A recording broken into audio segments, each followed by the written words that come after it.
విజయవాడలో పుష్కరాలు వచ్చిన టైంలో దాదాపు వినాయకుడి గుడి దగ్గర నుంచి మొత్తం రోడ్డు మీద ఉన్న టెంపుల్స్ అన్ని కొట్టుకుంటూ రాంబరప్పాడు రింగ్ దాకా మొత్తం గుళ్ళన్నీ కూలగొట్టేశారు. ఎవరో కాదు, చంద్రబాబు నాయుడు గారు. కట్ చేస్తే విజయవాడలో దక్షిణాముఖ ఆంజనేయ స్వామి, సీతమ్మ వారి పాదాలు, రాహు కేతు, బొడ్డు బొమ్మ, గోశాల కృష్ణుడి దేవాలయాలకు ఎల్లుండి శంకుస్థాపన చేయనున్నారు సీఎం జగన్. తిరుపతి సమీపంలోని పేరూరు బండపై కొలువైన వకుళ మాతకు పురోవైపు ఉంటుంది.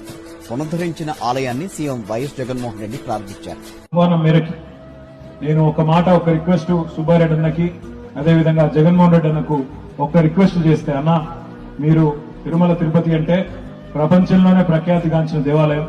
ఆ దేవాలయానికి ఈ రోజు ఆంధ్రప్రదేశ్ ప్రజల ఆశీస్సులతో, దేవుడి ఆశీస్సులతో మీరు అక్కడ ముఖ్యమంత్రిగా ఉన్నారు, సుబ్బారెడ్డి అన్న చైర్మన్ గా ఉన్నారు.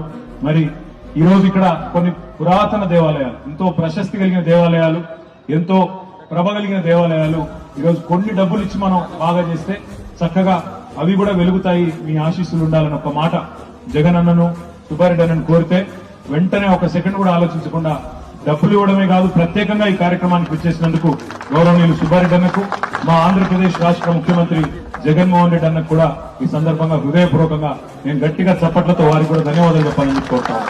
అమరావతిలో ఆలయాన్ని కట్టినా అది వైఎస్ఆర్సీపీనే, వైజాగ్ లో ఆలయాన్ని కట్టినా అది వైఎస్ఆర్సీపీనే, భువనేశ్వర్ లో ఆలయం కట్టినా అది వైఎస్ఆర్సీపీనే, హైదరాబాద్ లో జూబ్లీ హిల్స్ లో ఆలయాన్ని కట్టినా అది వైఎస్ఆర్సీపీనే, చెన్నైలో కూడా ఆలయాలు కట్టినా అది వైఎస్ఆర్సీపీనే, అమెరికాలో కూడా ఆలయ నిర్మాణానికి మా హయాంలోనే టీటీడీ సహకరించింది.